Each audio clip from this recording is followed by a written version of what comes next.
Yes, hello everyone. Welcome back to another weekend review show with me, Séamus Brady, your host, and I'm joined by another very happy dub, Aaron Prendergast, the man behind Gaelic Games Fan TV. Aaron, I had a pretty good weekend. How was your weekend? Did you get up to much? No, nothing really. No, it was a quiet weekend. Nothing really going on. Nothing really happening. Was that a Nothing lovely, notable happened over the weekend? lovely 30th barbecue? There was definitely nothing on that drove me away and was hiding away. It was kind of funny.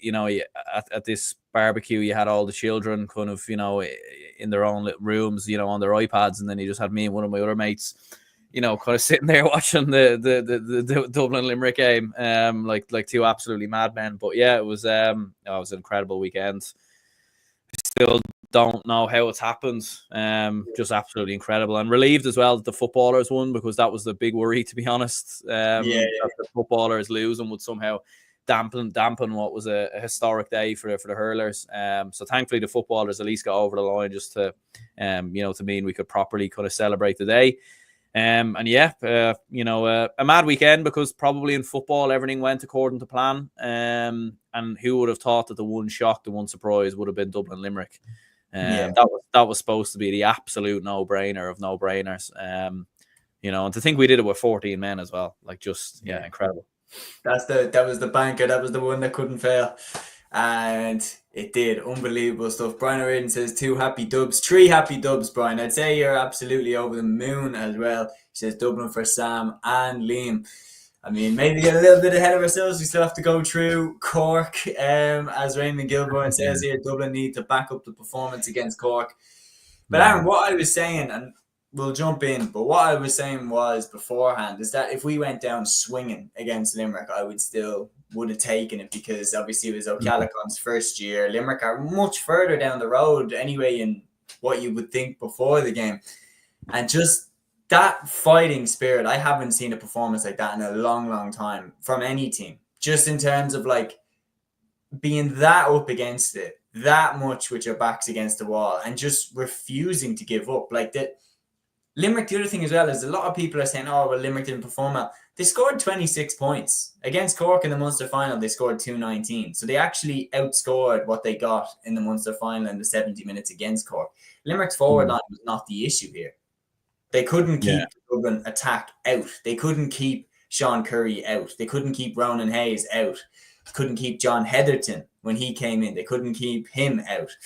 Brian as well, who was at the game, he said a very, very special and amazing feeling to be at Croke Park. The atmosphere was absolutely electric. I'd say it was. I was basically boxing the wall when I found out I couldn't go.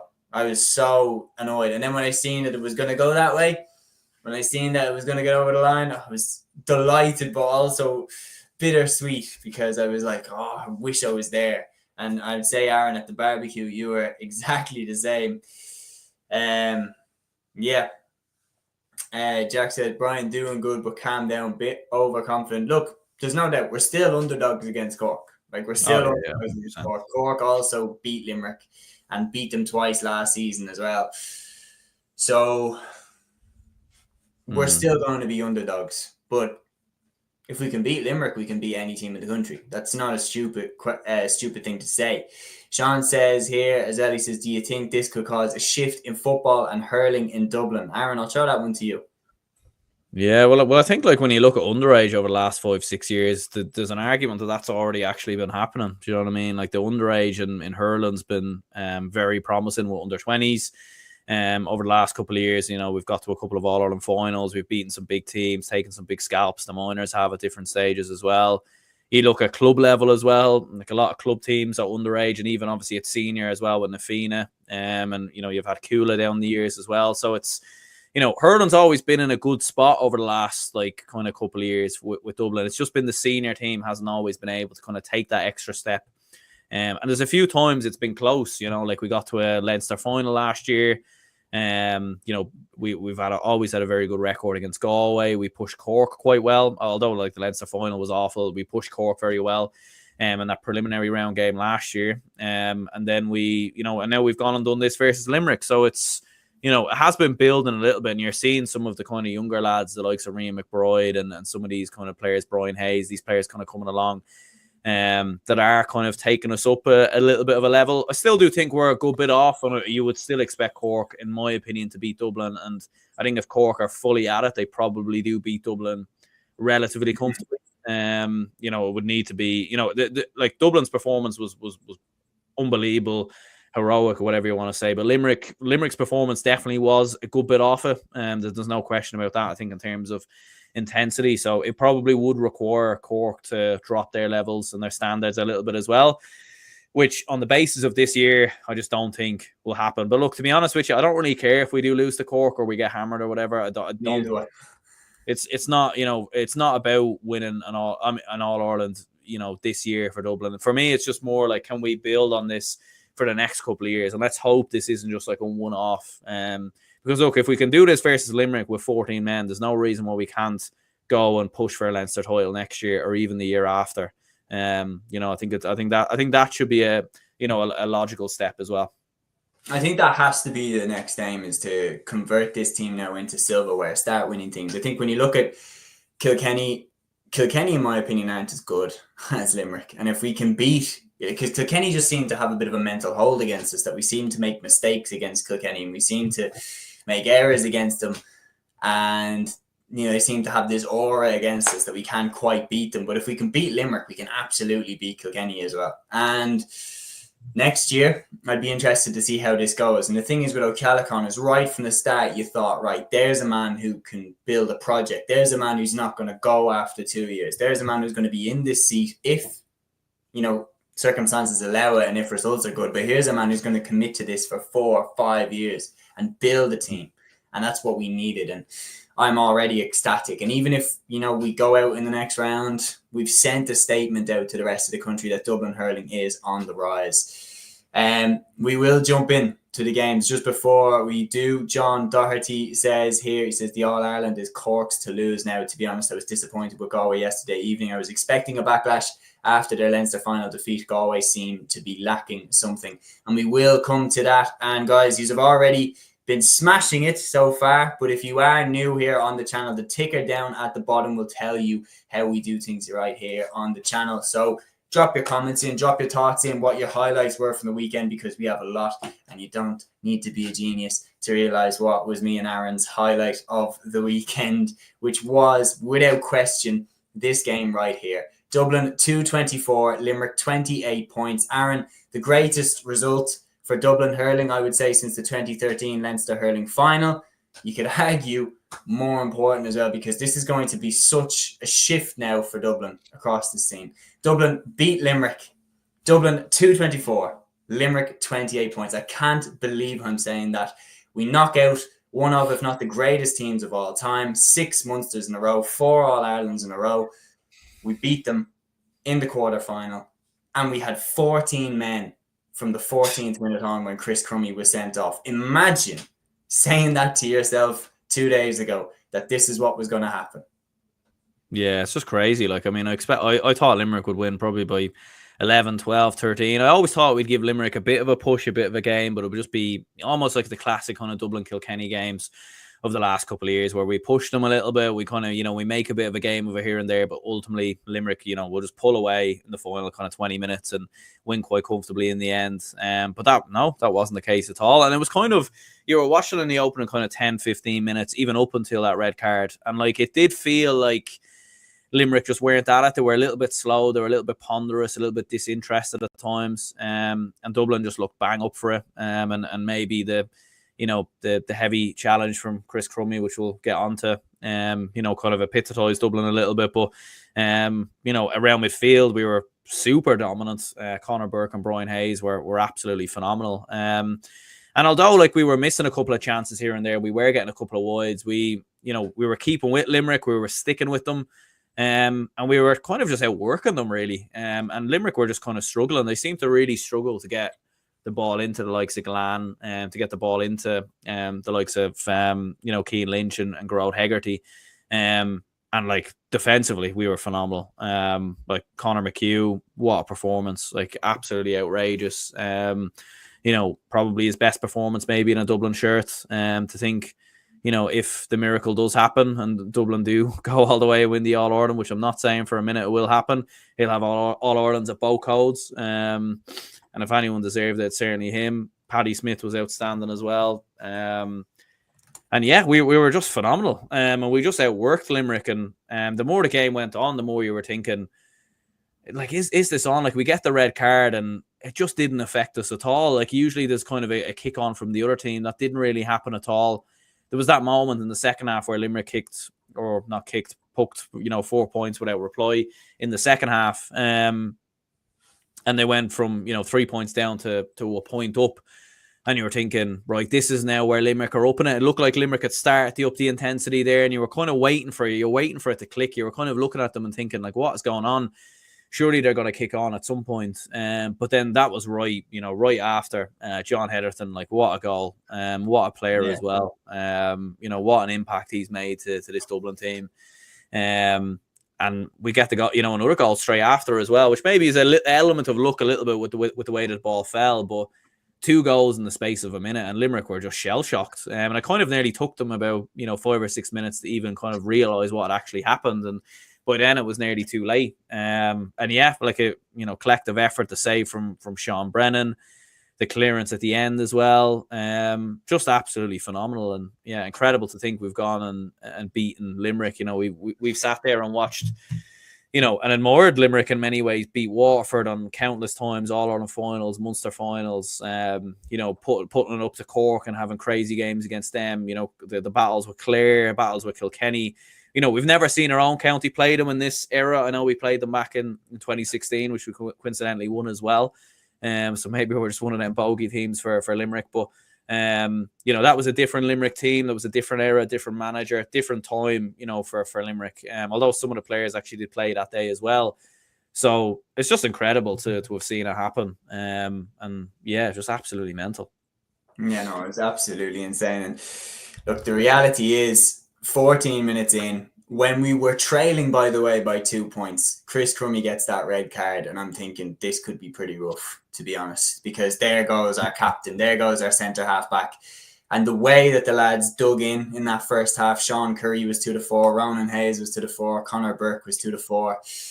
And we go in at half time ahead 15-12. And then it was when Limerick went ahead from Adam English. That's when I thought they were going to bring the hammer down. I was kind of waiting for, okay, when's the sucker punch? When's the goal? Because Limerick always find a way. They always find a way in the big games. They always find a way in the trenches to dig it out, or they usually do. And when they went ahead through Adam English, I thought, okay, I'm still proud of the lads. I'm still absolutely amazed with the effort, the heart, and the determination that they've shown. But I feel like this might be where Limerick bring the hammer down. And the way that we just dug in, John Heatherton's goal on the spin, unbelievable finish. Then Keane O'Sullivan gets the goal not even a minute later. And I'm thinking, what? This is on. Like, we could actually beat them. Oh, my God. And then we just had an answer to everything that Limerick could throw at us in the last 10 minutes. Galan gets a point. Sean Curry straight up the other end over the bar. Brian Hayes straight up the other end over the bar. We always answered them. And we never, ever, ever wilted. And the other thing as well that you have to give credit for, the bravery in the defence. Like Sean Brennan saved from Galan. And the lads, that last minute free that Limerick had, the lads were throwing themselves in front of that ball. Yeah. Fearless. Absolutely fearless. And showing how much it meant to them to get over the line in this game. And this result is so important for Dublin hurling. It is so important for Dublin. We needed a result like this. Bearing in mind, we played Limerick in the league last year, and I was there, and they butchered us. Well. Like, they absolutely butchered us. They scored 330 against us. And if you were to tell me back then that we beat them this year, in the championship as well, not the league, the championship, and knocked them out, is absolutely just crazy to think. But it's the best Dublin performance I've ever seen. Given all of the circumstances in hurling, it's the best Dublin hurling performance I've seen. Given all of the circumstances, given the red card, and given that we were 2 points behind when that red card happened, given that Limerick weren't really missing anyone either. It's not like any big hitter was missing.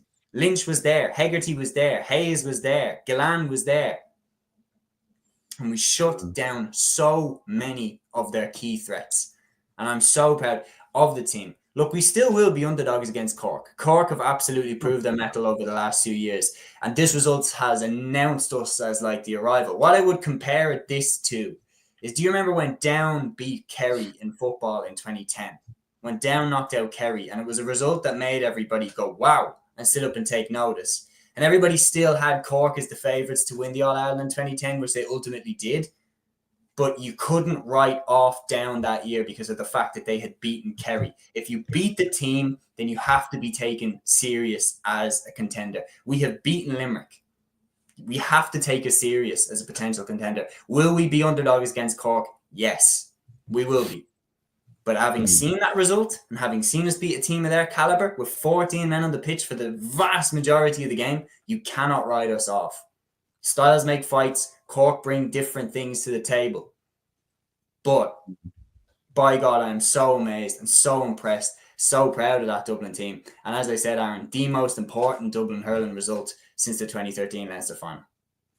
100%, yeah, like absolutely, like the amount of kids and everything else who'll be seeing that. And I think 2013, I think a lot of the players we're seeing play for Dublin over the last couple of years is a result of 2013. Do you know what I mean? Because of what happened then. So, hopefully this will propel kind of more players. And there is a huge amount of work being done like at underage level with Dublin hurling. There has been a huge amount of emphasis kind of placed on Dublin hurling, and you could argue when you look underage, like hurling's kind of leaving football nearly behind a little bit. But football's always kind of just been very, very self-sustainable in that kind of way. But yeah, it's absolutely huge. And for people watching, for fans as well, like I know plenty of people who are on the hill who wouldn't really be fan of hurling, who were there obviously for the football. And speaking to someone who I knew who was on the hill, who wouldn't really be a big fan of hurling, but he was saying the full-time whistle was one of his best moments on the hill. Do you know what I mean? It was one of the best moments that he's experienced, because it's just absolutely outrageous that they've gone and done that. And I heard as well the atmosphere was a little bit unusual when Dublin were playing Cork, because it was like people were coming back in. Do you know what I mean? Like it was a little bit crazy, but yeah, like just unbelievable. And yeah, the effects it's going to have to Dublin, and it'll be interesting to see with Limerick as well. Like how is this going to affect them? Because it's a big loss. It's a big defeat. Will John Coyley stick around? Could some of the players maybe step it away? Seeing a few people say it could be the end of an era a little bit for Limerick. Their age profile of a lot of their players are still like your Galan, your Keane Lynch. Like these lads aren't going to go anywhere, but maybe the likes of Nicky Quaid or Dan Morrissey, Tom, could these lads maybe step away? That's going to be interesting to see. Yeah, I feel like you look at the likes of Declan Hannon as well, players that have been kind of slipping into not starting anymore and things like that. Like we could see maybe a couple of them go. Sean O'Malley has a really good point. He said, don't get why Limerick didn't start Shane O'Brien. He was on fire in Munster, but Aidan O'Connor keeps getting in ahead of him. It looked like Limerick were out-muscled in the forward line for once. Brian has a great comment here. He said, it looked if the Munster final took a lot out of Limerick, given the emotion of losing in extra time. Yeah. How much did that Munster final take out of Limerick, looking back now? Yeah, it's hard to know. Like it was... Like I think it was more mentally than physically, in my opinion, because it just looked more like kind of mental fatigue or something of that nature, where they just weren't, the sharpness wasn't there. You know what I mean? The sharpness, the quickness of Limerick, and we're so used to Limerick with the the flicks and the short passes, the quick throws and everything else, that they're always so effective at, and sort of the intensity that they bring as well, and they can kind of create like a wave of intensity that teams just can't deal with. And we've saw them do it numerous times before. We've seen them being behind in games before and then kind of come back and rally back. It just never happened. They never once found that kind of spark, that moment. Yeah, they hit those 4 points on the bounce, but that was in complete isolation, and that was, that wasn't the Limerick of a couple of years ago. Like I remember watching Limerick against Galway in 23. I think they were 7 or 8 points down at half time. They came out in the second half and produced one of the best halves of hurling I've ever seen. Do you know what I mean? We saw them against Tipperary many years ago behind. So it just feels like, they've lost a bit. And, I know you're a fighting fan as well, but it's a bit like when a heavyweight boxer or a mega performer or whatever gets knocked out. All of a sudden then their chin is exposed, and all of a sudden then they can be knocked out again. And whilst this isn't the same, maybe mentally it's something like that, where all of a sudden now there are a lot more people. And we even seen that with the Dublin footballers. Do you know what I mean? Where the Dublin footballers lost to Mayo in 2021. And then all of a sudden they were just a bit vulnerable for a couple of years. A bit more timid in 2022, I remember. Yeah, and obviously getting relegated, and even in 23, up until we won the All-Ireland, we weren't exactly at our brilliant best a lot of the time. So, maybe something like that's going to happen with Limerick now for the next couple of years.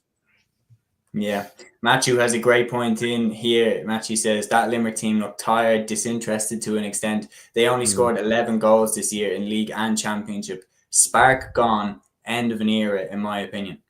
And you look at how John Kiley spoke at the end. I think John Kiley spoke really, really well. Look, I think it's a little bit quick to call it the end of an era. They can go again, because we were talking about the age profile. Like, I'd look maybe Declan Hannon, Nicky Quaid, maybe those two. I might not be too surprised if they go. But the Aaron Gallans, the Keane Lynches, they're not going anywhere. I still think they could come back. We've seen teams come back from worse. Is it the end of an era, in your opinion, or is that too far a stretch for now? I don't think it is, personally, no. I still think they'll be in the mix again next year. Look, whether I don't think we'll see a dominant spell from them again, like 4 in a row or anything like that. But, I think they do have an All-Ireland in them again over the next couple of years. And the main thing as well is when you look at some of the younger players that are coming through, like Adam English, Shane O'Brien, like Aidan O'Connor, these lads that are kind of stepping in. You've got younger players there still to come in. So I still think they'll be okay. It will be interesting to see what happens with John Kiley, Paul Kinnerk, because if they step away, that could be significant as well. And will they kind of stick around going into next year? But I don't think it's the end of an era yet. I still think they're going to be there or thereabouts. And this will just be a stark reminder that, you can't take anything for granted, really. Yeah, well, I compared it to the Down Kerry game in 2010, and that's genuinely how I felt looking at this. Like that. Do you remember that Down Kerry game in 2010? The fact that when Down scored the early goal from Mark Poland, and then they were sticking it to Kerry. You could see Kerry for a while being like shit. Like this isn't the rollover at all. This is we have to dig this one out, and you have to I remember Joe Bradley talking about this. It's so hard to change your mindset. He was saying when the underdog gets the run on you, it's so hard to go back, change your mindset, get into the zone that you needed to be in at the start of the game. And the reality was Dublin were here for business. Limerick, I think to some degree thought, it might be a little bit tricky, but we'll beat them. And then all of a sudden, 5 minutes left and they have to start lobbing the ball into the edge of the square. And I was like, I can't believe we've got Limerick in a position where they have to do this. Even if they get the late goal, we've got them in a position where they have to go route one, just launch the ball into the box and hope. And then when they had to do that, the bravery, the courage that the lads showed at the back was amazing. Throwing themselves in front of those shots. And with O'Callaghan as well, because we've known this, that O'Callaghan came in with Na Fianna, built that team, got them confident, and eventually broke through the glass ceiling, won the Dublin Championship, and kicked on and won the All-Ireland.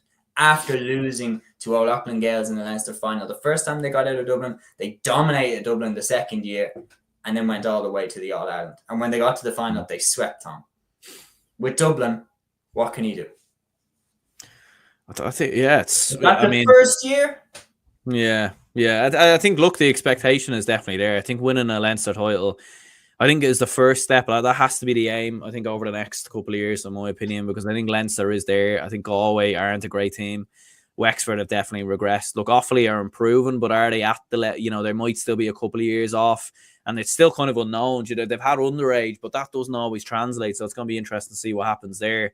Then you're looking at Kilkenny, and Kilkenny will always be there. They've always going to have great hurlers and everything else, but maybe with TJ Reid and these lads maybe stepping away in the next couple of years, there's a chance there. I think there's a chance, absolutely, for Dublin to win a Leinster title. And I think especially because if Kilkenny don't win it this year, I wouldn't be surprised if Derek Flynn goes.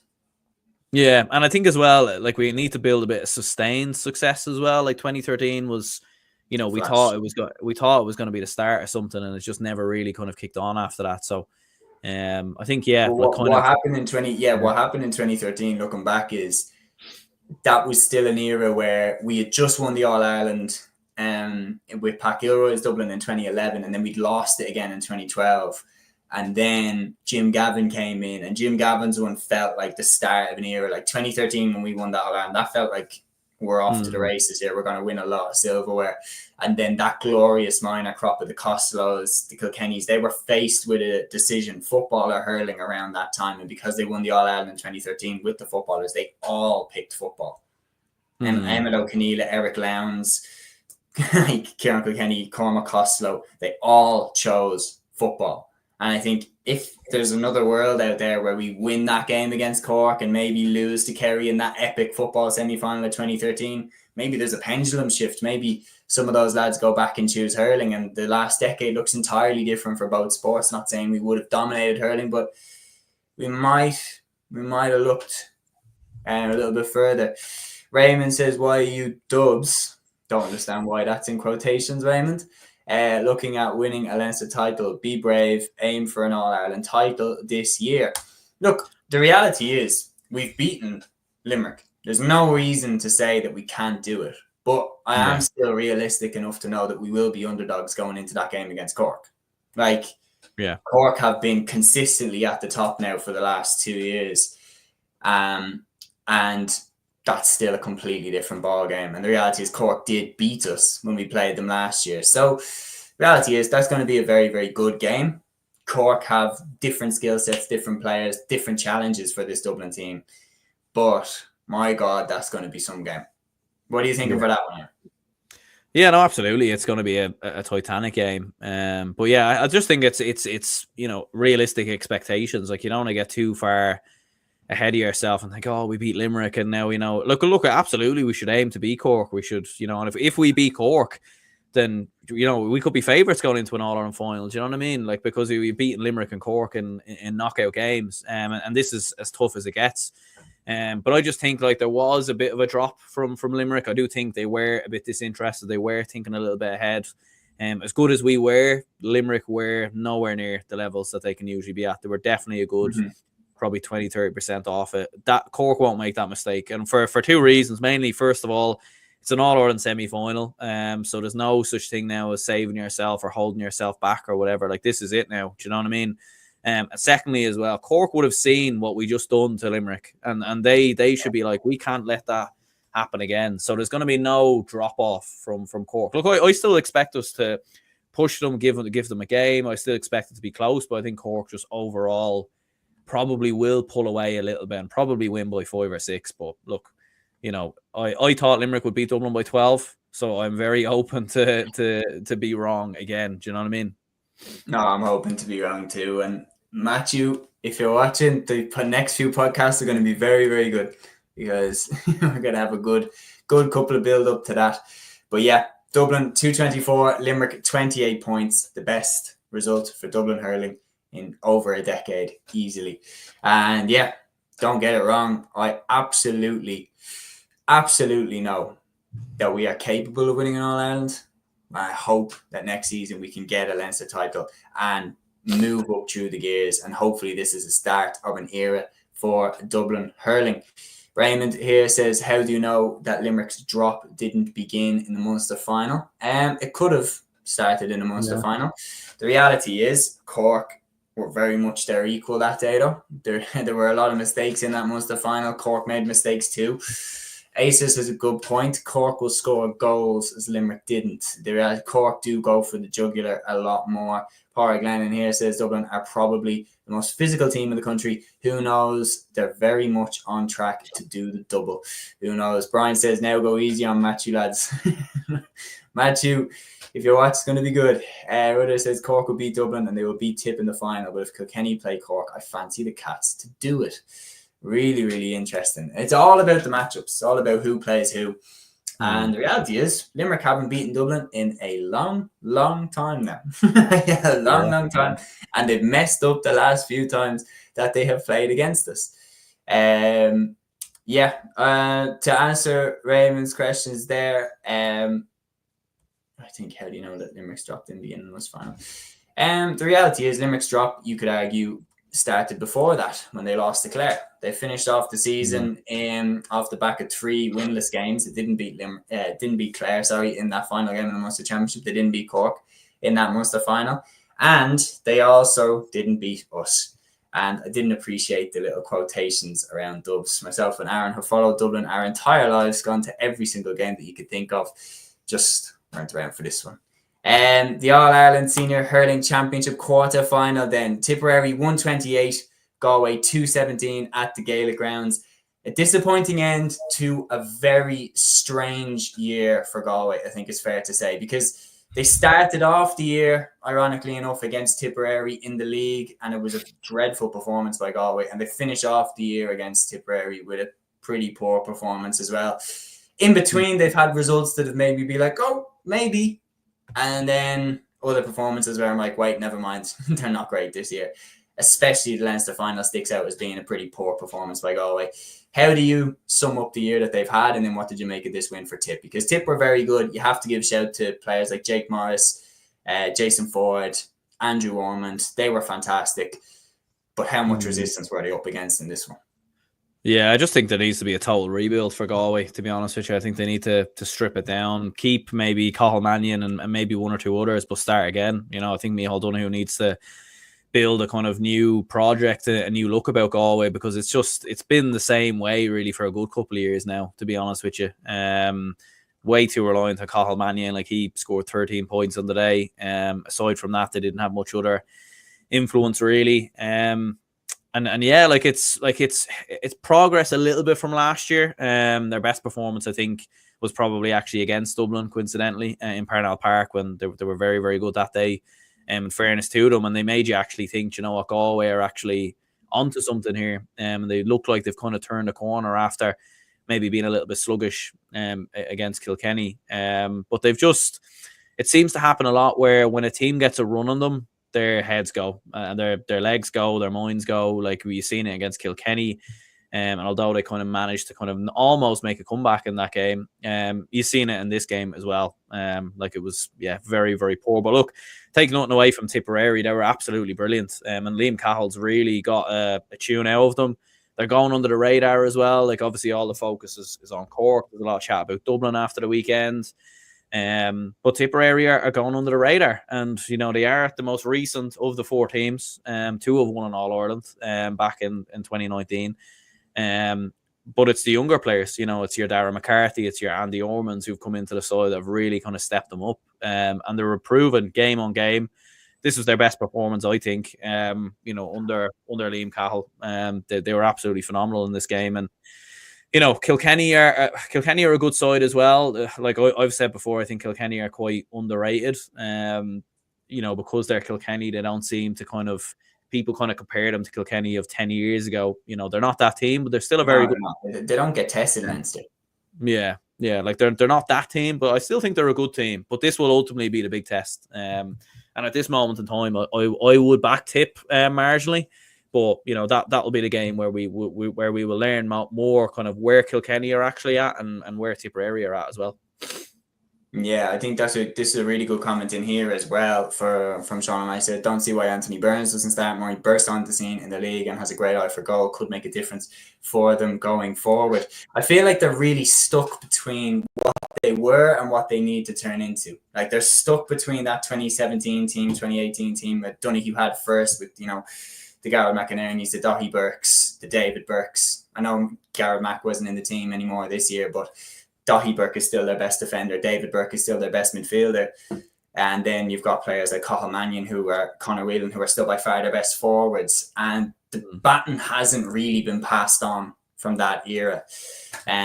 Whereas you look at Cork, I know Horgan is still there, but the rest, you know, Shane Barrett, these lads have absolutely picked the baton up and gone off running with it. So, yeah, interesting one. Raymond as well. Don't worry, Raymond, we're all good. Apologies, I kind of overreacted a little bit as well. And it says, no offense intended with Dubs. It's just the way I type on occasion. That is all good, man. And on top of that, we have a comment in about football, which we'll come to later in the pod, obviously, as well. Park Lennon says, Kerry will beat Armagh next Sunday. Tyrone are coming in under the radar as well.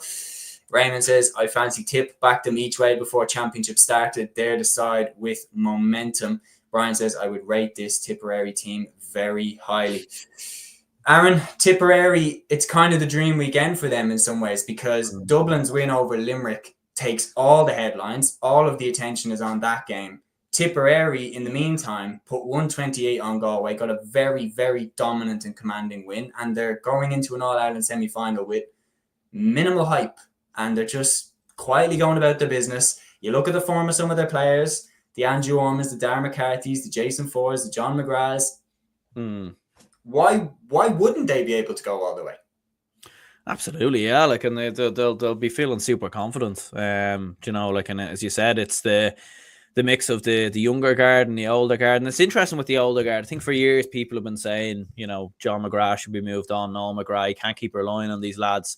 And for years they were very reliant on them. But it is now Darren McCarthy, Andrew Ormond who've come in, Dan Stakelum as well. Like, these lads who've come in, just making a bit of an impact, a bit of a difference, just making kind of tuning Tipperary on. And look, Liam Cahill's a great manager. Like, you know, it was a weird year last year. Obviously, it looked like things had kind of gone a little bit sour. But we know how well he did with Waterford, how he was able to get that team to an All-Ireland final.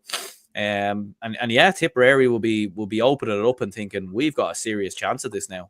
Because Kilkenny are, as you said, it's hard to know where they really are at. I think they are a very good side. But as you said, they don't get a significant test in Leinster. So they'll be coming into that game maybe a little bit undercooked. And, you know, Tipperary could very well kind of catch them cold. So it's a huge game. They'll have much rather playing Kilkenny than Cork. There's absolutely no doubt about that, given how Cork beat them very comfortably in the Munster Championship. And that was probably Tipperary's worst performance of the year so far. So, yeah, it's all positive. It's all rosy in the garden. And they're going under the radar. And, you know, in 2019, I remember they went under the radar quite a bit as well, a little bit, because Limerick had won Munster.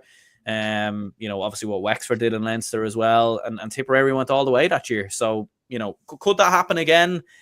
It's hard to see against anyone other than Cork at this moment in time, but Tipperary could maybe be the team. They could be the team, I think, that could do it.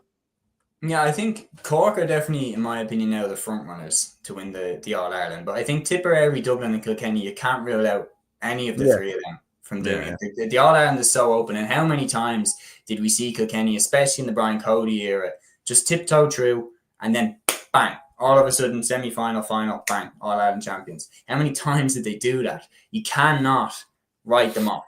You can't write Tipperary off as well. The games that they had in the Munster Championship. Cork have seemed to have their number though, so it would be interesting to see how a potential All-Ireland final between the two would play out. It's really interesting then as well, the earlier comments, I can't remember from who, if you're still watching, throw it in, but about Kilkenny beating Cork in the final. That would be really interesting, because Kilkenny over the last few years as well, they've been good spoilers. Like, they spoiled Limerick's party in 2019. They are well capable of just derailing a train. And I actually think Cork, if they were in a final, I think Cork would rather be playing against Tipperary than Kilkenny, because I think Kilkenny always have that element that you just can never quite write them off. They always have a way of, like, the cats with 9 lives type element about them. And Peter Griffin here says, congratulations, gents. What a win. Some goal from Hedgehoe. Mighty stuff. Oh, don't even get me started. Again, we could do the whole podcast about that, man. Raymond says here, Cork are 8-11 faves, 7-2 on Kilkenny, and tip 11-1 on Dublin. Aaron, if you were a betting man, who do you think takes Liam McCarthy home when it's all said and done? I think Cork will win it from here. Like, they have to win it from here. Like, I mean, if they don't win it from here, then questions need to be asked, in my opinion, of where it's gone wrong. Look, it won't be easy. It won't be a walk in the park. It'll be tough for them. But having won the league, having won Munster, look, it'll be interesting. The Munster, final took a lot out of Cork. Will the same take, or the Munster final took a lot out of Tipperary, or Limerick. Sorry, your dog barking is distracting me there. But Cork as well. Like, will it take a lot out of them? It'll be interesting to see. But yeah. That, my friends, is what happens when you do a live show. Someone's come to the door downstairs. I have 2 dogs, and they have gone apeshit. So I had to mute a little bit there and give a little shout downstairs. Rudders38 says, agree, Séamus, can't see Tip beating Cork on this year alone. I think Cork, for me, are the front runners. And then find it hard to differentiate between the other three. I think Kilkenny, like we can definitely beat Kilkenny after that, but we just haven't. Do you know what I mean? Like we haven't beat them, and like the fact is, they always seem to have our number, and this result you can't write it off, because the example that I would give is, and I know that Armagh won the All-Ireland, so you have to take that with a grain of salt as well. But do you, like the effect that Armagh had when they got over the line in the big game, and all of a sudden they just puffed out the chest and believed in themselves a bit more. And we've seen them close out games that they would have bottled in previous years. So maybe there could be an element of that if we come in against Kilkenny now, we're going to have way more confidence that we can beat them. If we beat the team that has beat you multiple times over the last few years, then we can definitely do it. But yeah, it's going to be a really, really interesting run through. Raymond says, Jay says, I had Cork backed at 66-1 last year before they played Limerick in the round robin. If there is a team that will let you down, it's Cork. I mean, how close they were to winning that All-Ireland. You can play that game 10 times. Cork would have won it 5 times. I really still believe that game. I was there with Matthew sitting front row down the bottom, and my Lord, like you could play that. Like that was the most amazing sports event I've ever been at. Never mind, I think Dublin-Kerry 2013 All-Ireland Semi Finals right up there too. But my God, that game was just ridiculous. I saw Rob Downey's goal and I was like, that's the best goal I've ever seen in a hurling final. And then Tony Kelly's one, I was like, I think that might just be even better.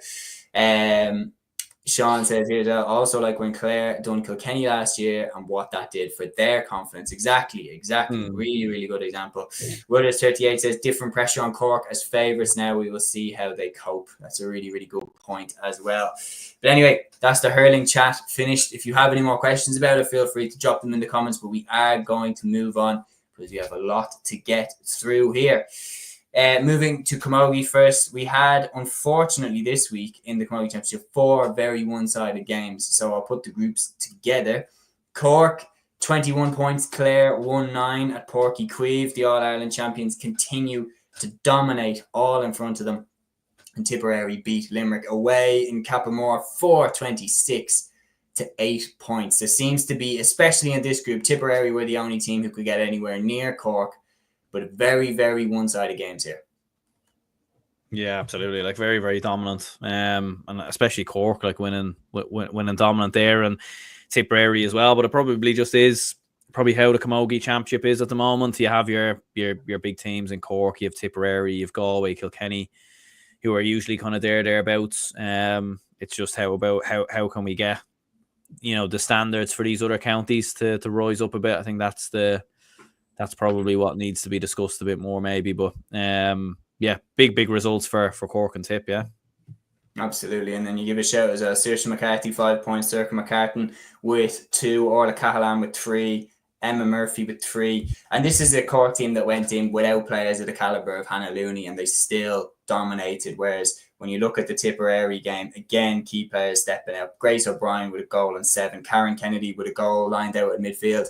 These are their best players. They're without Cortavan this season, and I think that probably ultimately will be too much for them to overcome a team of the calibre of Cork.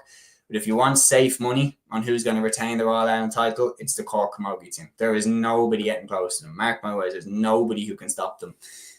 We'll move then over to Group 2. Starting with this game, Galway 117, Kilkenny 12 points. The Galway goal in this game. Carrie Dolan obviously stood out again for Galway in this game. 8 points from her. And then Sabina Rabbit with 2 points in the inside forward line. Kilkenny didn't have any answers for Galway in this one. And Dublin did not have any answers for Waterford in this one. Again, 2 fairly one-sided games in this one. Beth Carton with 1-4. Niamh Rocket with 1-6. Abby Flynn with 1-2. Waterford ran through Dublin in Walsh Park. Yeah, I mean, very, very dominant. Like you were hoping, like after some of the progress Dublin have made over the last couple of years, that we could maybe be a little bit more competitive here. But yeah, very, very dominant for Waterford. And yeah, big win for Galway as well. It does seem like Kilkenny maybe kind of coming to the end of an era a little bit, but big wins for both of them.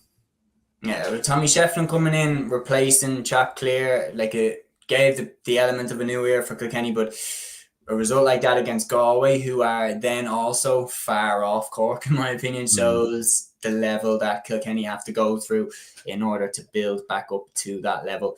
And then running through the results from round 3 of the intermediate Camogie Championship here, we had in Group 1, Offaly 214, Westmeath 26, Antrim 419, Meath 13 points. And then in Group 2, Kerry 220, Kildare 4 points. And Down went away to Carlow and won by 9 points, 114 to a goal and 5. Moving then on to the third code that we've covered on this podcast, and we're going to cover all 4 codes as well. The All-Ireland Senior Football Championship had its preliminary quarterfinals and Táilteann Cup Semi Finals on this weekend. And we're going to start off with the football game of the weekend from the men's side. Down 321, Galway 226 in Páirc Esler. Galway were 116 to 1-6 ahead at half time. It looked like they had their work done. And Down in the second half roared back into the contest, really bloodied up Galway's nose going down the home stretch. But Galway's full forward line ultimately proved to be the difference. Shane Walsh hitting a goal and 7, Matthew Thompson hitting 5 points, and Rob Finnerty hitting 6 points, combining for a goal and 18, while Tom O'Callaghan off the bench provided a goal for the tribesmen as well. Down really did themselves proud. Oran Murdoch with 1-2, Ryan McGill with a goal, McGeough with 1-1, Havern with 2 points, Guinness with 4 points, McAvoy and Micheál Rooney with 2 points each. They bloodied up Galway's nose. They made the tribesmen work for it. There is something there in Down, no question about it. There's more to be seen from them. Absolutely, yeah. Like, they've ended the year on a positive note. It's not often you say that about teams, maybe when they go out and everything else in a home preliminary round qualifier game. But yeah, absolutely, they've done themselves proud. Like, even as well, like, looking at it from a Down perspective, like, the numbers that they're scoring is incredible. Yeah. Like, they scored 321 in this game. They scored 126 in the game before that, 25 points versus Louth, and 327 versus Clare. So, like, they're scoring loads. It's just the other end that they're conceding a lot. And if they can find a bit more of a balance and maybe kind of get some more physical defenders, I think that's what they're missing. They're missing a bit more of like a physical, they're missing like an Aidan Forker or a Barry McCambridge or someone like that. Just someone very physical in and around the back. Ronan McNamee or someone of that kind of ilk, just to kind of steady down a little bit defensively. I know with the new rules, it's kind of harder. You see how much Galway are conceding at the moment. They're struggling a little bit with this as well. But a lot of positive signs from a Down perspective. What's bizarre as well is that 11 of their starting 15 all scored. Only 4 players didn't. And even players off the bench like Quaylen Mooney coming off the bench was scoring as well. So very, very positive from a Down perspective. And obviously Shane Walsh being there for Galway. Was big 1-7. Looked like he had a bit of an injury, so that could be maybe a bit of a worry going into a quarter final next week. But Matthew Thompson impressive, Robert Finnerty as well. And look, every time it looked like Down were coming back into it, Galway would raise up and get over the line. And look, it's been for Galway to have the kind of troubles that they had in the early part of these groups, to beat Armagh in Breffni Park and then beat Down in a neutral venue. That's some going, and Galway are certainly not gone. They certainly are not. Aaron Graham here. I think Aaron, new to the channel. Good to have you on, man. He says Down will be sick after some of those missed chances in their purple patch, but there's definitely more to come in the next few years. I mean, when you put it this way, this is a team that is going to play in Division 3 next season, who in back-to-back games has, as you mentioned, put 126 against Monaghan and 321 against Galway. So if you want safe money on who is very likely to get promoted out of Division 3 next season, it's Down. Like, they are for sure going to bounce straight back up to Division 2, in my opinion. Ryan McGilburn here says the Down versus Galway game was a classic, but it was on GA+. Watch that and Wicklow-Limerick at the same time, but it was a shame Down versus Galway wasn't on RT or BBC even. I mean, there is a rabbit hole that we could go down, but we won't, because we're already rapidly approaching 50 minutes. But yeah, I think when you put it this way, right now Gaelic football is an amazing product. Hurling has always been an amazing product. We have a responsibility to get these games out there as much as possible. We have to get them in front of people. We have to make people see these games, because right now they are an amazing product, and it's over to the broadcasting now to make sure that every game is being shown. And when you see games this season like caliber of Armagh, Derry not being shown, The thing that I would be looking at is, why not have YouTube channels that are owned by the way that TG Cathcart live stream YouTube games? Why not have a GA Plus system that they can do that? One camera in every ground, and then if it's not going to be shown live on TV, if it's not going to be shown live on a streaming service, have that safety net there that, okay, the designated home team for that game will show that game live on YouTube. So if it's in Park Esler, Down show that game live on the Down GA YouTube channel, like they did for Down versus Louth. And that amazing block that we saw on Tommy Doonan right at the end. I mean, we wouldn't have seen that. Do you know what I mean? We wouldn't have seen that. But because that game was being streamed, it was all over TikTok. And that is the key of having every game shown, of having every game available to watch somewhere. You're only going the game. And the other thing as well is, if we're talking about money, that does make you money. Having live stream views, having people come in and watch that, the ad revenue that a YouTube channel can get from that, that does bring in money. So there really is nothing to lose there. It's just about, you know, can we put that system in place? I sure hope that we can in the next few years. Brian says here, Down Galway was the game of the weekend in football. I would agree with that as well. But we will move on from that game. The last thing about Down that we do have to talk about, dispel the myth as well that they're too reliant on Pat Havern. Havern only scored 2 points in this game. Most of their scores came from elsewhere. As you said yourself, Aaron, 11 of their starting 15 scored, which is just a bonkers stat. I will, before we move on, where do you put Galway after watching this game? Where do you put after watching them in the entire season? Because they've had some amazing performances and some brilliant wins, but they've also had some performances where they've dropped the ball a bit. There's no doubt they have the players to win the All-Ireland. They have the talent. They have the potential. Do you think they can do it this year? I think there's a few teams ahead of them. The injuries as well. I think Shane Walsh obviously going off. That could be a problem. Comer hasn't really been available too much. So I think these injuries could maybe catch up with Galway. They've had 2 very intense games back to back. Next week could be a tough weekend for them as well, depending on who they draw. Well, no matter who they draw, I think it's going to be a tough game. So, look, they're definitely still in the mix, but I don't know if they have enough to go all the way in with it. As much as the new rules maybe is helping their forwards, they're conceding a lot. They definitely are conceding a lot. They don't seem to have the same kind of solidity in their defensive line as they did last year. They are leaking a lot of goals. They're leaking a lot of chances. And I think the likes of, I know they beat Armagh, but I think playing Armagh in Croke Park in a semi-final, I think Armagh would beat them. I think Donegal would have too much for them right now as well. Even the likes of Dublin or Tyrone, I think, would beat them. Even Meath, I would probably nearly even fancy them. Meath, to be honest with you, to turn them over. So, I don't think Galway are just, maybe if they can get through next week, then we can, we'll have the conversation then. But I still think they still have a bit to go.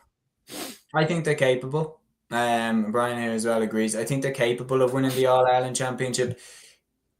And the other thing as well is, Aaron says it here, no standout team. Like, I mean, every week that I feel like, you know what, I like this team, they have a flat performance in the next day out. I was thinking after Tyrone go away to Donegal and beat them, I'm on the Tyrone train. And then they lose at home to Mayo. And I'm like, what on earth happened there? So it's really, really difficult to get on board necessarily with a team. But I will have a quick little check through the comments as well to make sure that I don't miss anything as Aaron does what he needs to do and comes back. Brian says there will be questions over the Galway defence. Brian also says Shane Walsh's shoulder injury looks very serious. Yeah, Aaron was mentioning it there. Would be very, very disappointing if Walsh's season was to come to an end as a result of that. Brian says I'd put Dublin, Armagh, Kerry, Donegal and Tyrone. No Galway. Interesting. I think Galway have to be considered there. I think they're too good to not consider. But speaking of Dublin also got the job done in our Senior Football Championship preliminary quarter final. Dublin 119, Cork 116 at Croke Park. Dublin were made to work for this. The last 2 scores coming for Dublin, ultimately getting us over the line, but we were made to work for this one. Yeah, it was an unusual game, really, because like we kicked the opening 4 points, and you were thinking, right, we're onto something here, we're looking good. Maybe it's going to be a comfortable day at the office, but I think that goal from Chris Oak-Jones, it kind of spooked us a little bit. We kind of struggled a little bit after that. Cork played really well.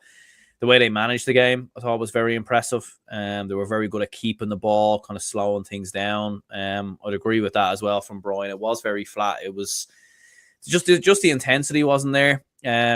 Like we were struggling, I think, without Con. There's no doubt about it, and it shows how reliant we probably are on him. And we were probably relying on a little bit of luck at different times as well, and the ball to kind of break for us, which it did in different moments.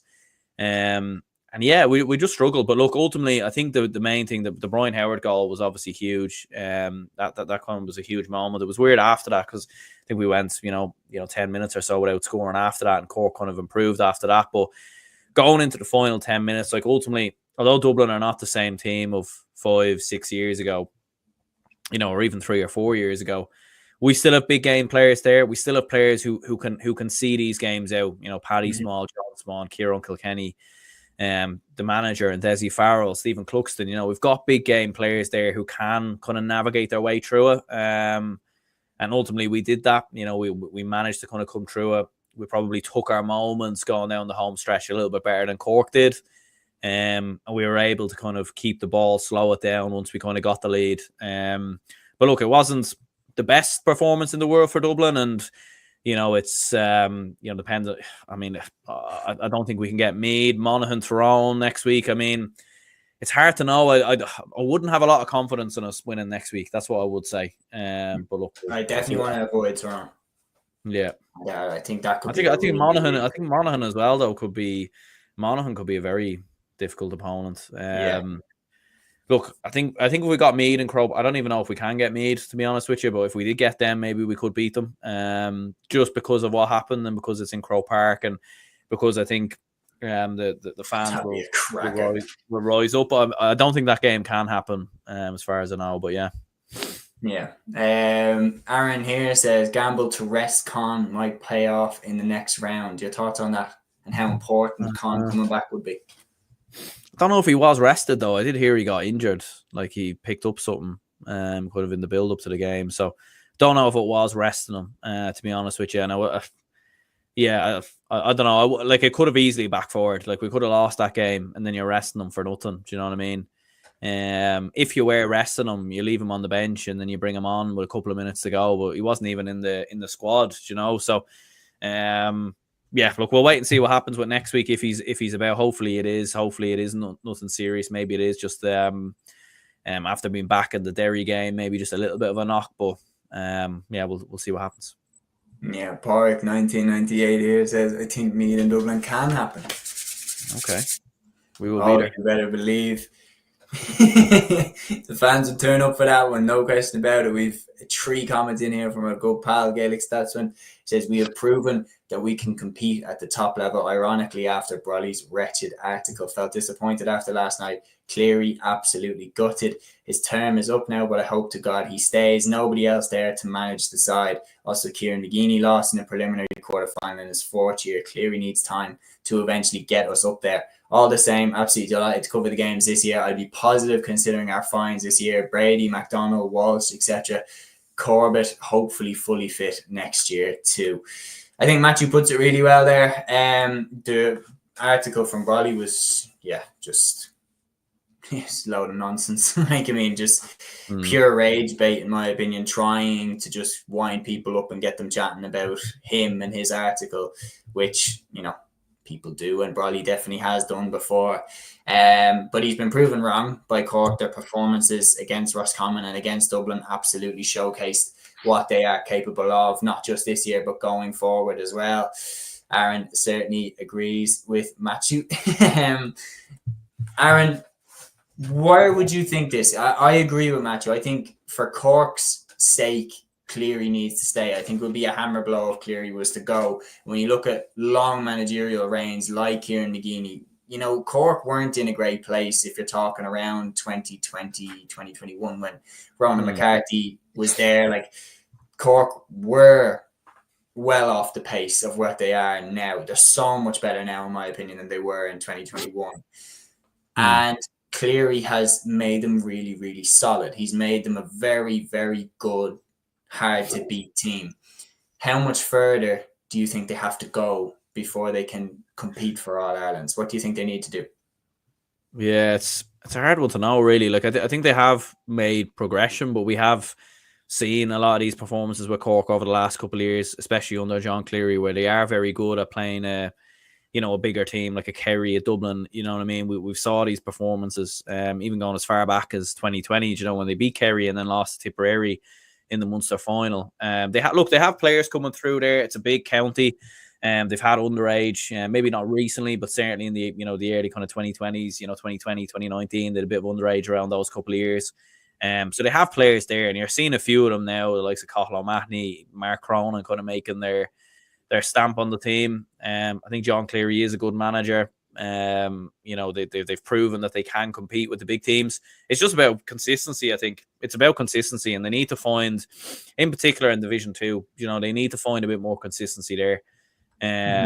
Because they're not really pushing for promotion. Really, they've nearly been closer to relegation in the last couple of years than they have been promotion. So that's the first step. They need to get into Division 1. They need to get in. They need to push on there. Look, it was a difficult draw going to Dublin, going to Croke Park. You can't really fault them for this year. They were in a tricky group as well.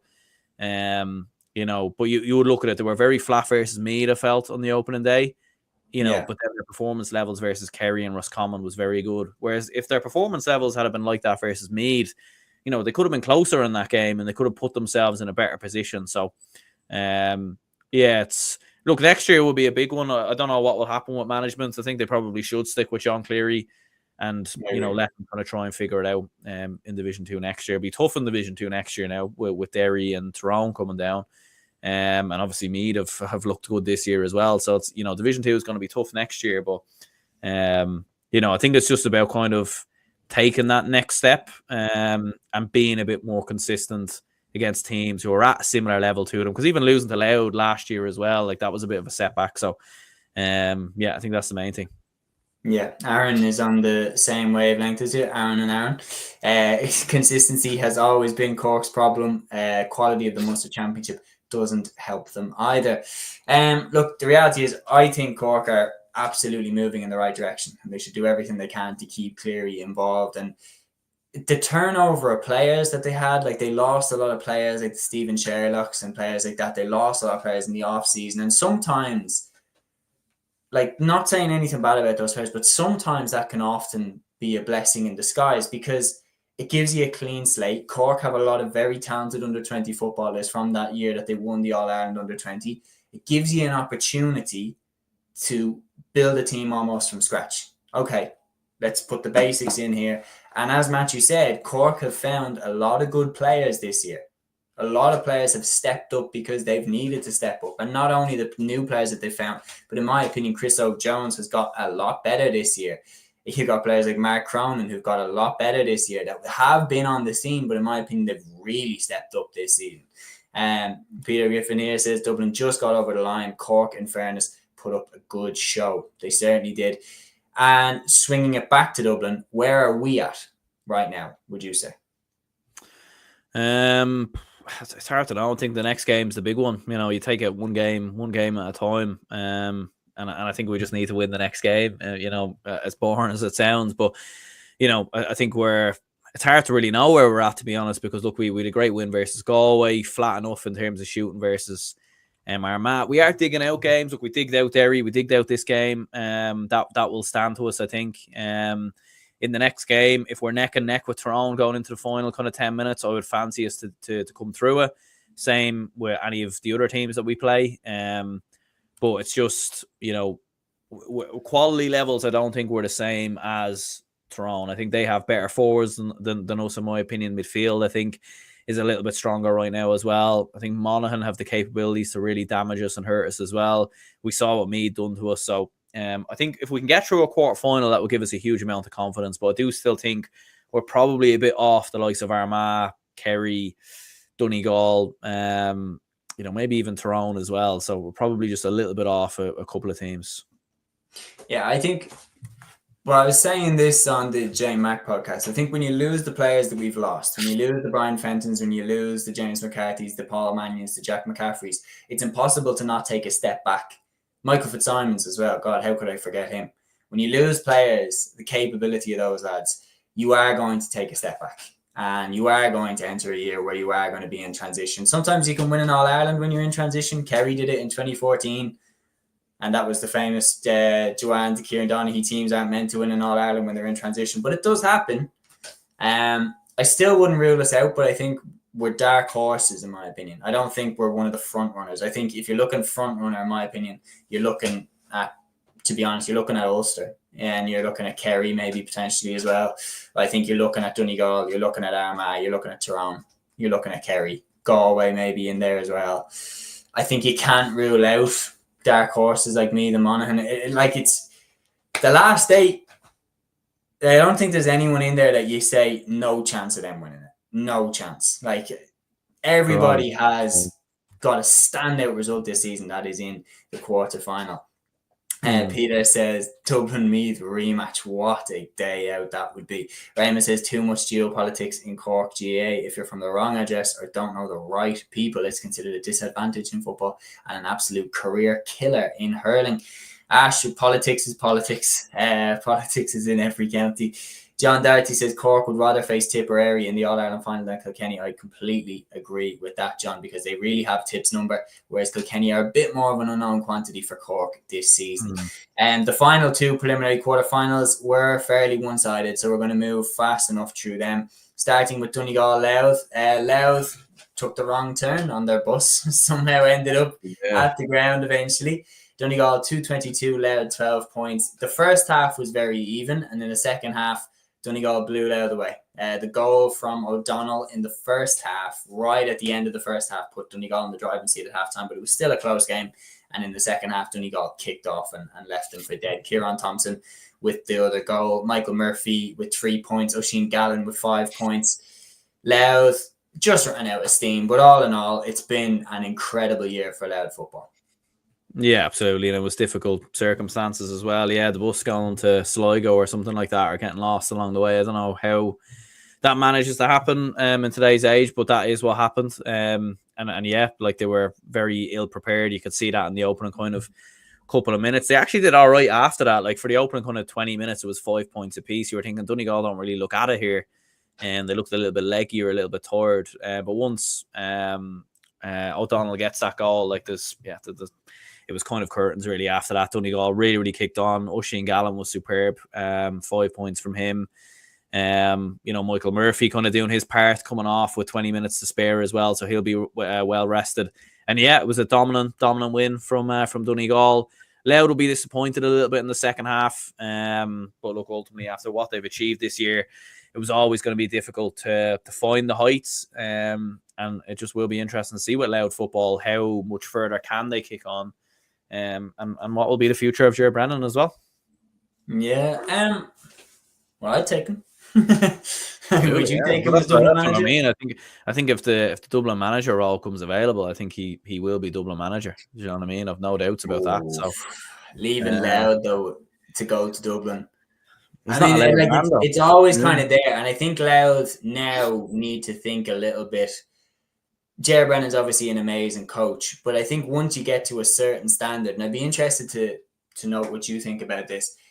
I think when you look at, for example, say when Offaly were in the Christy Ring Cup and they hired Michael Fennelly as manager, that made sense to go outside because you're bringing in someone who's fresh off being in the Brian Cody Kilkenny team. He knows what standards they trained at, what standards they demanded from each of their players. He can implement some of them standards in Offaly when they were in the Christy Ring Cup. And then once they were going up the levels, now they get up to, competing at the top of the Joe McDonagh and now the Liam McCarthy Cup. And they're in-house with this now. So it's very much like, I think you've seen examples of this in football where a team hires a manager when they're down in Division 4, Division 3, and it makes sense to do that because you need your standards to be increased. But now they're up there with the big boys. And I would be thinking Louth have their own legends, their own inter-county legends like the Paddy Keenans of this world. And you'd be thinking, next manager, should it be a Louth man if Ger Brennan goes? Yeah, I think so. I wouldn't know too much now about what loud coaches are out there and everything else. So I wouldn't want to give any recommendations of any people who could be in the mix there. Loud fans will absolutely know that better than me. But look, who knows? Maybe Jared Brennan could stay. Do you know what I mean? Look, it will like, Desi could stay as well. I know like it's his last year and his term, but we'll see what happens. It will probably be dependent on how Dublin get on in the next couple of games. But I think for Jerry Brennan, it's like, look, Loud, they've a lot of underage at the moment. There's the new stadium coming. There is a lot of positivity around Loud, and there is a good enough, there's good enough reasons to stick around, I think. But it's just that allure of managing Dublin. But at the same time, managing Dublin probably isn't the same prospect, as it was a couple of years ago. Do you know what I mean? With the players that are coming through there. When Desi takes over Dublin, he knows he's going to win a few All-Irelands, but is Jerry Brennan? Do you know what I mean? So it'll be interesting to see what happens. And look, ultimately it'll be up to him. Yeah. Peter Griffin's Cup kind of says Horst Devlin, head coach of Louth Academy and underage, be a contender. I'm not going to lie to you. I haven't heard the name too much. But if Peter is saying it, then it is worth taking on board. And he says, lads, what was that with the Louth bus? As far as I can see, they just took a wrong turn. But not ideal preparation going into a big game like that. And ultimately, they came undone. But it has been an incredible year for Louth football. Absolutely incredible. Winning the Leinster Championship for the first time since 1957.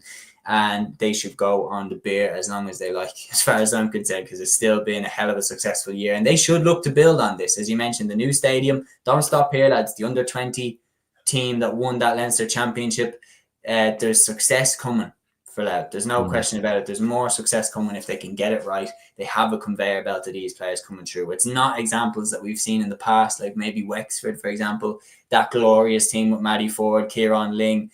Once those lads retired, they fell off. Louth have a conveyor belt of talent coming through. The likes of Tyg McDonald at right half back there, absolutely fabulous footballer. If they can get these lads into the senior team when they still have the likes of Sam Mulroy, Ryan Burns, there's more success for them to be had. And finally, the last preliminary quarter final, Kerry 320, Cavan 117 in Fitzgerald Stadium.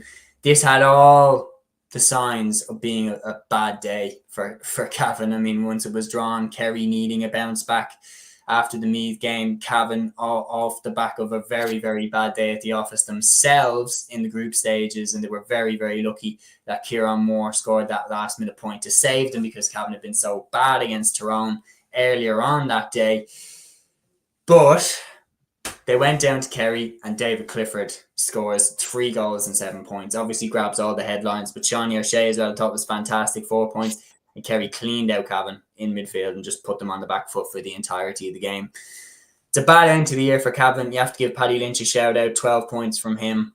But a bad end to a weird year, I think, for Cavan. Yeah, and it was probably a weird game as well because they were 15 points down after, about 20 minutes, and you're thinking, geez, this could be very, very ugly for Cavan. It was always going to be a difficult game. Like the trip down from Cavan to Killarney, 3:30 throw in as well, was always going to be a difficult one for Cavan. In fairness, a very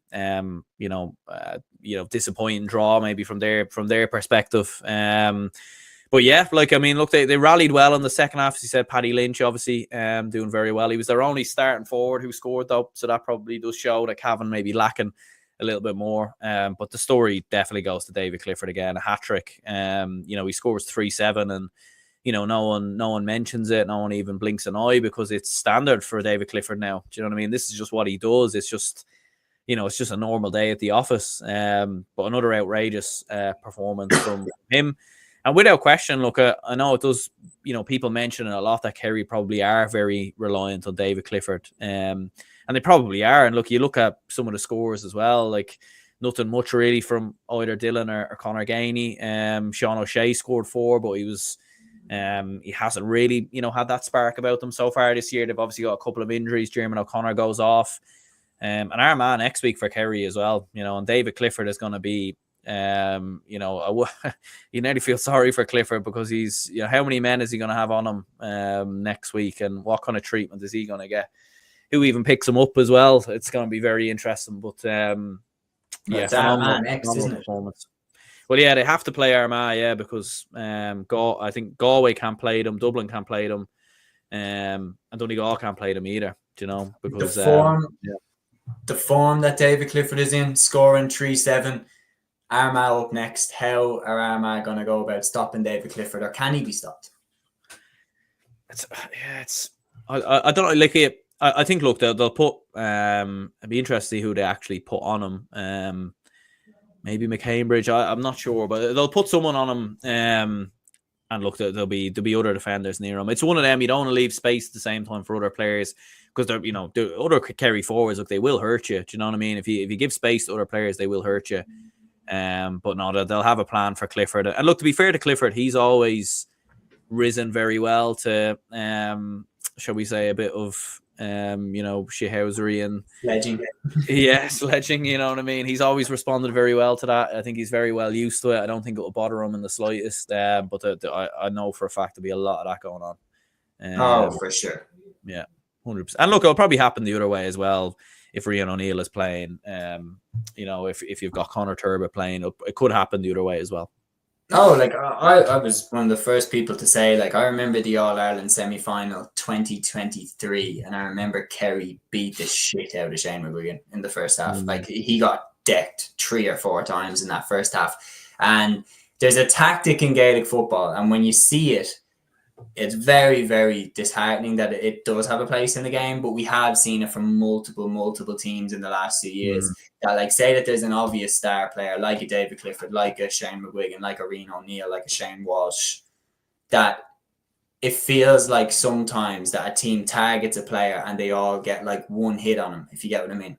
Okay, so you whack him. Yeah, I'll lay down a marker. Yeah. And I'll whack him, I'll take a yellow. And the end result is that player is just getting battered. And it was very telling at the end of that game, because do you remember at the end of that game when Jack O'Connor went over to Shane McGuigan to try shake hands, and Shane McGuigan was like, shook hands reluctantly, but was like, I know what you did. Like, you told your lads to go out and go for me. Like, that's not how the game is supposed to be played. And I'm not saying that Kerry are all of a sudden the worst team ever to play Gaelic football. Every team in the GAA has their players that will colour outside the lines. Me and you would happily say, as Dublin fans, we've had plenty of them, like players that will happily step outside the lines if it means getting the win for their team. It's just, it's stupid, in my opinion, to paint this narrative that this team is so evil and this team is so golden and they can do nothing wrong. Every team, every club team, every county team, every college team, they all have a player or two who are willing to step outside the line. It's part of the game. It's not part of the game that I love, but it is part of the game. And I think Clifford could be in for a bit of that against Armagh the next day out. I think Rian O'Neill could be in for a bit of it the other way around. Interesting to see how both of them get on with it. Next up, we'll move then to the Táilteann Cup Semi Finals, starting off with Kildare's win over Fermanagh 113 to 9 points in Croke Park. A game dominated by the rain and weirdly defensive systems, and Kildare ultimately got the key scores. James McGrath's goal in the second half was the final knockout blow to Fermanagh, but realistically Brian McLaughlin's introduction was crucial for Kildare. He finished with player of the match. His introduction was inspired. Kildare get over the line and they're into the Táilteann Cup final. Yeah, absolutely. Like, it's I only kind of watched the last kind of 5 or 10 minutes. I think when Donegal started, pulling away from Loud, I kind of switched it over to see what was happening in this game. But yeah, it was very low scoring. I don't know, I haven't seen it, so I don't know the full kind of context of it. But yeah, Fermanagh obviously must have been quite defensive. Maybe both teams were quite cagey from kind of looking at it. But a little bit unusual kind of scoreline in Gaelic football. Maybe it is refreshing to know that we can have bad games, so to make the other games stay as good games, not become the normals. You know what I mean? You probably do need a bad game every now and again just to bring us a little bit back down. But look, Kildare dug it out. They won it. I think the main thing for Kildare is that they've been very, very high scores, but in a lot of tight games. Probably up until last week, they've struggled a little bit in the tighter games. So they've won 2 of them now back to back. And yeah, like Daniel Flynn with 2 points, Kevin Feely obviously with 2 as well, James McGrath with a goal. So yeah, huge for Kildare. They'll be favourites versus Limerick, but I think, I think Limerick could do it. They could do it. I think Limerick will move. We'll move to them now. I was impressed with Kildare's resilience and their determination to get through this game. And the reality is, Brian Flanagan, his first year in the job, he's doing an awful lot right there with Kildare. And for them to avenge that loss against Offaly in the quarterfinals was a massive result. And this is the type of game that you can easily slip up in this one. You can easily slip up. Fermanagh were very game for this. Darren McGurn was strong. Conor Love was strong. Like, these players are really, really good. And yeah, this was a game that they easily could have tripped up in. And for them to get through it and into the Táilteann Cup Final, if they finish off this year with promotion from Division 3, decent enough form shown in the Leinster Championship, and then, winning the Táilteann Cup, it's a brilliant first year for Brian Flanagan. And they're absolutely heading in the right direction. And look, the Leinster Championship, as we were talking about, the Leinster Championship also needs Kildare. Like, Kildare brought something special to the Leinster Championship when they were under Kieran McGeeney, and they were really, really good. And when they dipped off, especially in the early 2020s, that was, a massive blow to the Leinster Championship, because that whole Dublin-Kildare-Meath rivalry that was kind of around in like 2010, 2011, that was awesome. That was absolutely deadly to see. And more of that, please. Keep heading in the right direction. Touching on the other Táilteann Cup Semi Final, Limerick 218, Wicklow 117 in Croke Park. Limerick looked like they could be dead and buried, but then a little mistake, but it's harsh. I didn't think it was entirely Mark Jackson's fault, but the ball breaks to Robbie Childs, sticks it in the net, and Limerick score 9 points in a row, including 2 points, but 9 points in a row, 1-9 in a row, including Childs' goal, and they dump Wicklow out at the semi-final stage. And I've no doubt McConville's men will be sitting there thinking tonight, how on earth have we thrown that away? Yeah, and Oshie McGrainer missed the penalty as well. Like, it was, what a position for Wicklow to have been in. They were staring down the barrel of a Táilteann Cup final. One of the stories of the year is set to continue.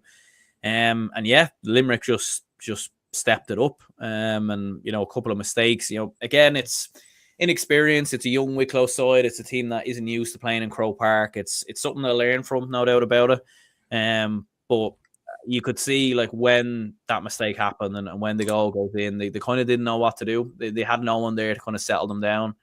And it all just came at them very, very quickly. And all of a sudden, Limerick were on top. But credit to Limerick as well for turning it over, because Limerick have, every obstacle they faced this year, they've found a way to overcome it.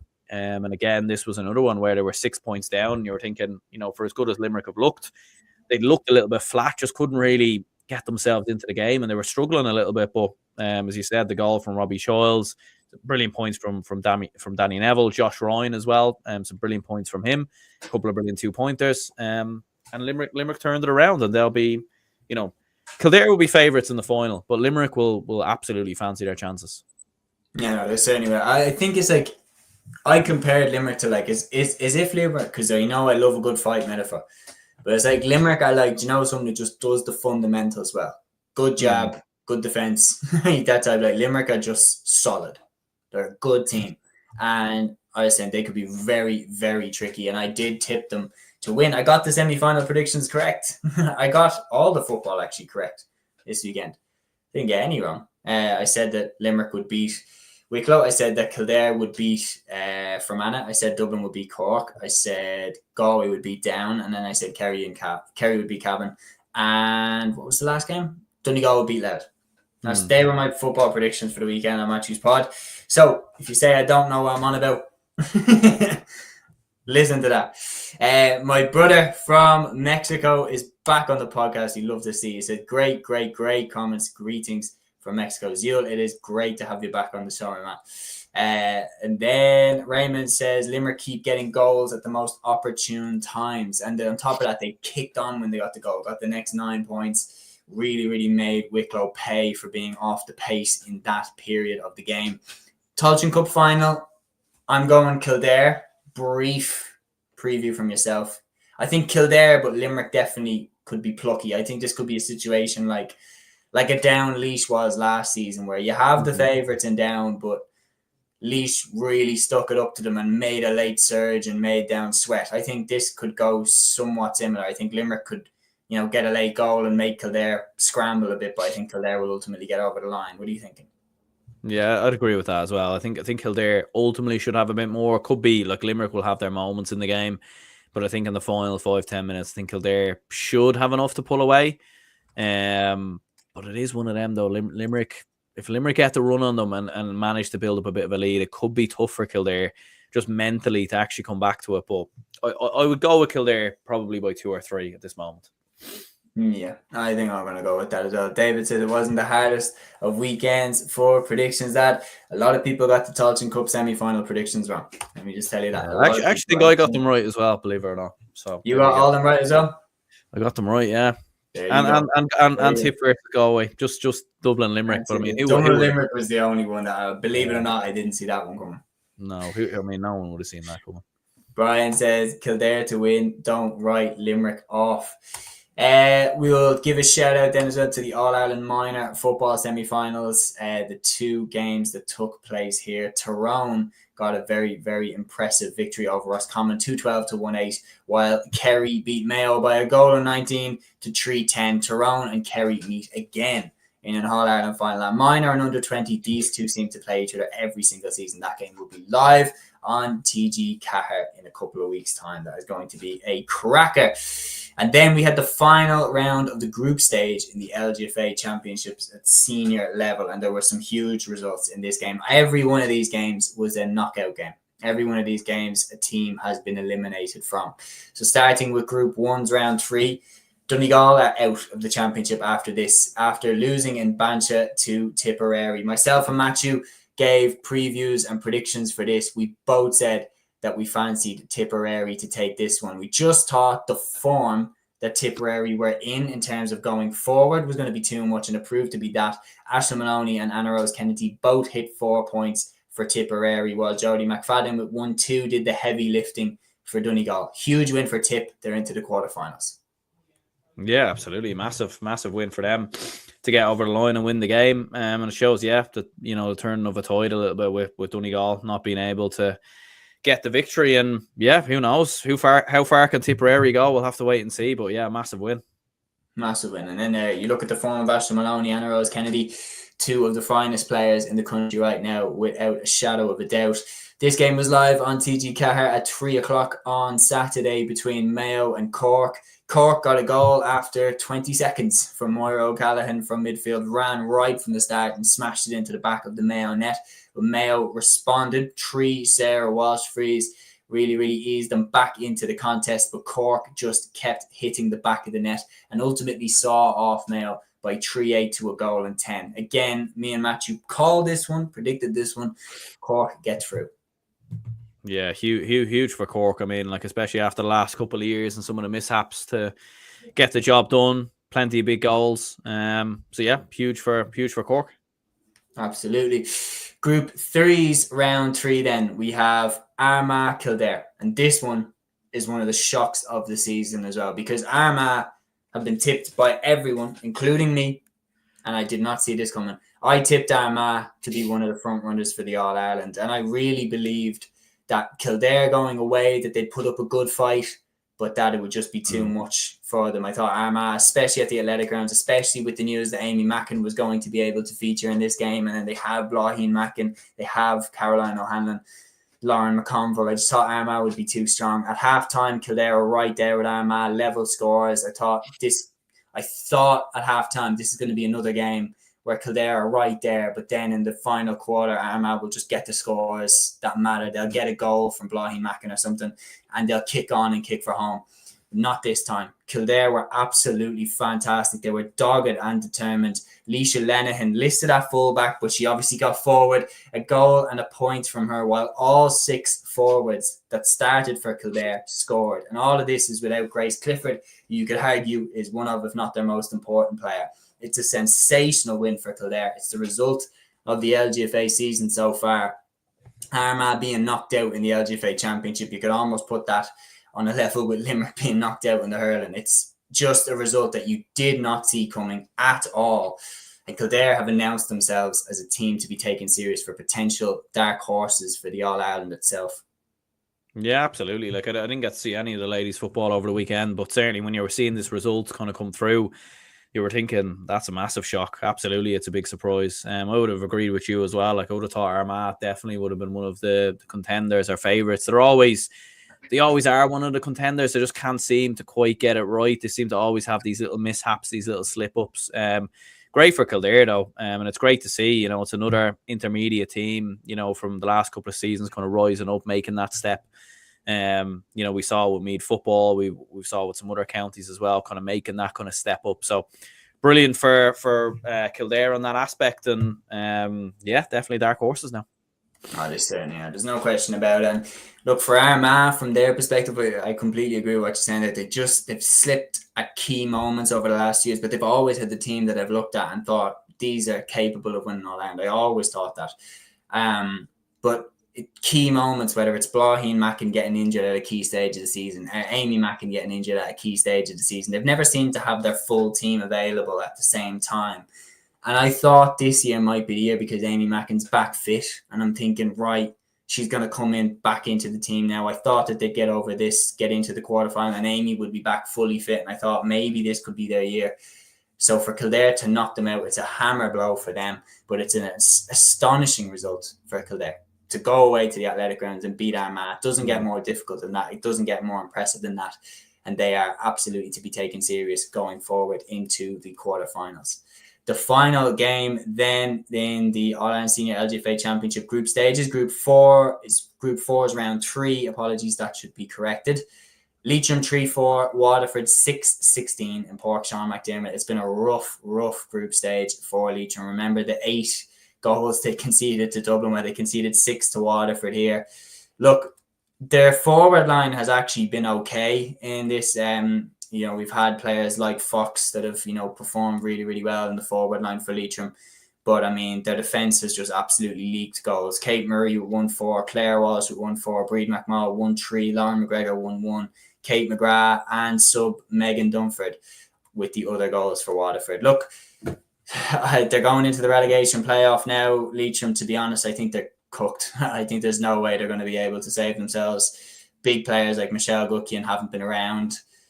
It's been a challenging experience in the senior championship this year, as good as the intermediate was last season.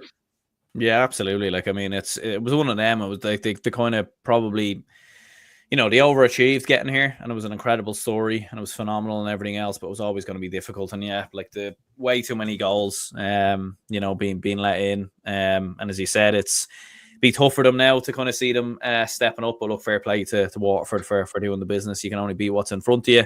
And I know Waterford have always kind of been very consistent over the last couple of years, always a very difficult team to beat. So, huge win for them. And for Leitrim, look, they'll, back down to intermediate next year. If that's where they go, they'll be a contender there, no doubt.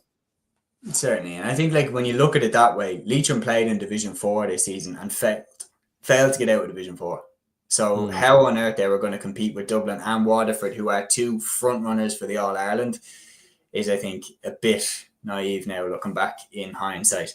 And the final thing before we wrap up the podcast, give a shout to the results from rounds 3 and 4 in the Junior LGFA Championship. We had 3 games. Group A had its round 4. Sligo beat Limerick 2-13 to 1-4.